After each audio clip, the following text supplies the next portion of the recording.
woods are just absolutely full of mushrooms. Everywhere you look, there's mushrooms. Of course, 99% of them, I have no idea what they are, but there are some nice lobsters I'm going to show you, and we're going to cover some details on those. And then also I wanted to show you these oysters because they're absolutely primo, perfect right now. So on this log are oyster mushrooms. And if you've seen my other video, you'll be able to tell that they're nice and white. They smell almost like, sometimes they have like a black licorice anise smell. Some people say that to me, they just smell delicious. As you can see, there's no bugs in these. These must be super fresh. These are primo. As always, the gills run down the stem, and the stem is almost non-existent, just little stubs. So these are absolutely perfect. These are going to cook up extremely well with some scrambled eggs or maybe a steak later tonight. And I will give you a look at it. It's a super easy one to identify because of the color. And there's varying stages, but the biggest thing is that it smells very fishy and it looks deformed a lot of times. So I'll show you some video of them. This is a pretty good flush right now, and then maybe we can show you some recipes later. So if you look around, you can see that there are lobsters popping up everywhere on the forest floor in this small area. So I'll show you a couple examples of how they also can present. And it depends, like this one's coming up through the forest floor. Let's go with this one.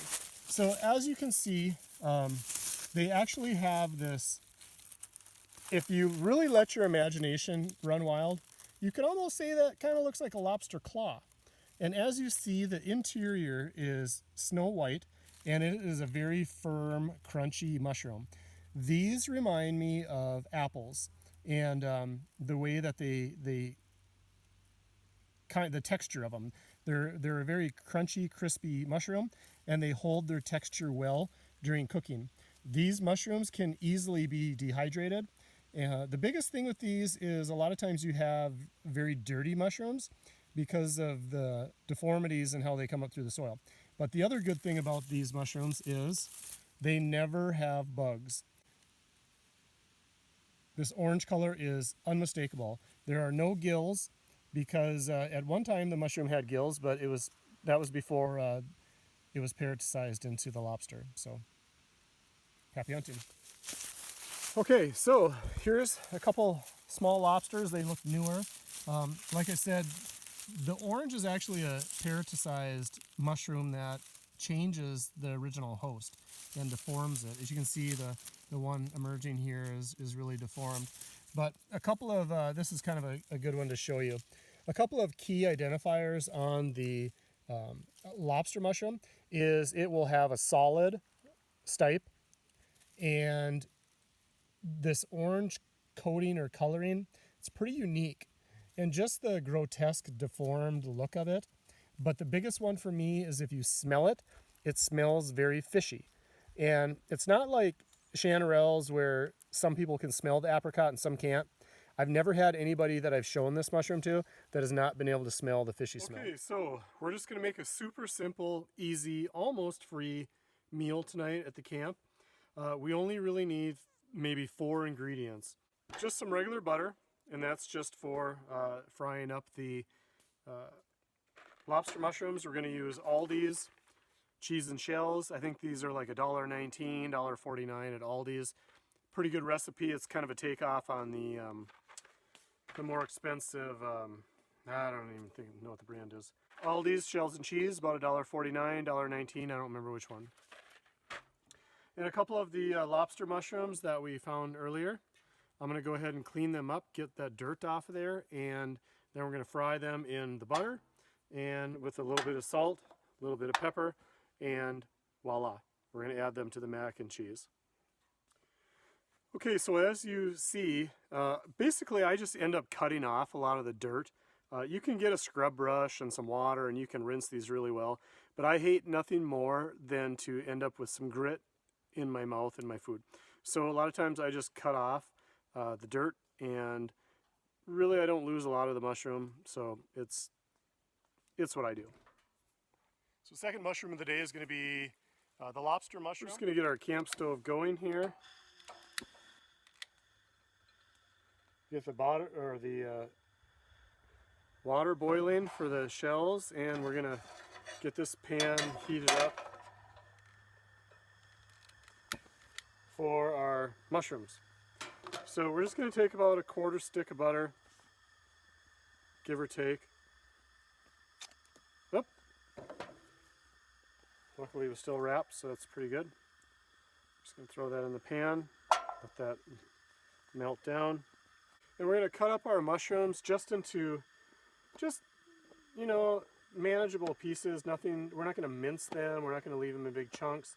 The big thing to remember with wild mushrooms is there is a substance called chitin in them, and it can be a little bit hard to digest, especially if the mushrooms are not well cooked. So again, you'll notice about the lobsters, I don't know if you can hear that, there's actually a crunch to them when I'm cutting them up. So very much like the texture of an apple. Not the flavor, but the texture. So always make sure you cook your wild mushrooms very thoroughly.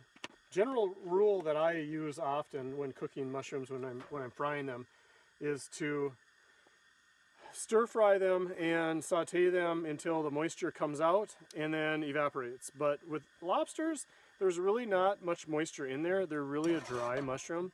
So you can't, it's going to be a little bit different than like chanterelles per se. So, you know what?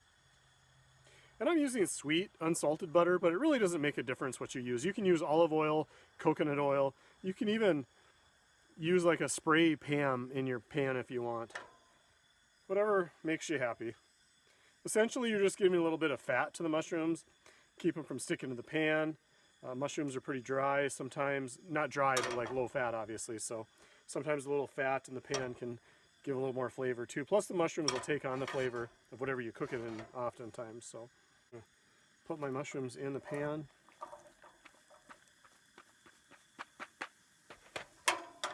Okay, you know, I decided I had some nice primo oysters that flushed out on a tree real close to my cook site here. So I thought, why not? Let's just have a little seafood pasta tonight with some lobsters and some oysters.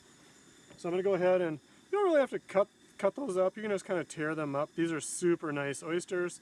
There's no bugs in them. A lot of times oysters can be a little bit grubby, but these are really, really fresh and really primo. It's pretty rare to get oysters without any bugs, so to get nice clean ones like this, pretty excited. Generally just tear them up. Again, a couple identifiers on the oysters. There generally is no stem, or maybe just a short stubby one. The gills will run down the stipe. Scallop shape, white, pleasant smell, solid throughout. Very easily identified.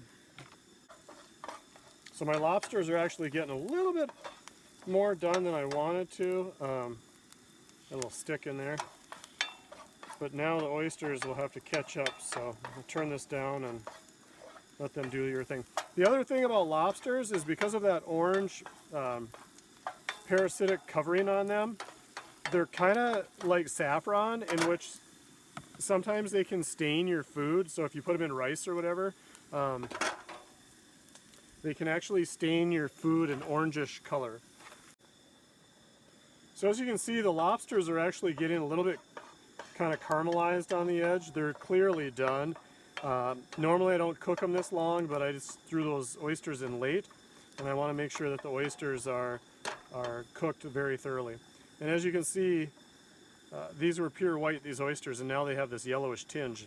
That's from the lobster mushrooms.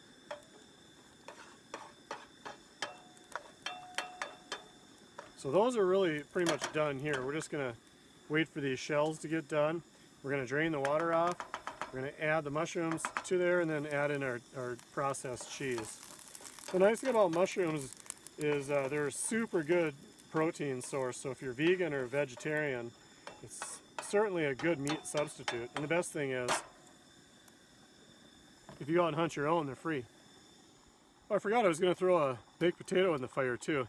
Probably a little bit more starch than I need, but brought it with, and we're leaving tomorrow, so figured I'll cook it up. Nice thing about campfires and when you got them going is you pretty much throw anything in some tin foil and you got a meal. Take the potato, fold it up, and go bury it in the coals. Come back about a half hour later, nice baked potato. Okay, so the noodles are done. We're gonna go ahead and incorporate our mushrooms into the noodles, and then the hard work of making our cheese sauce. Love easy foods camping. So I drained out the water with my pasta lid. I have a lid that has some holes in it, and it acts as a strainer as well. Super easy, super convenient for making pasta on the go in the RV or in the van or at the land. We're just going to melt this cheese into those shells and those mushrooms, and then we're going to have a little seafood pasta, or spilling half of it, or mac and cheese with mushrooms. Either one.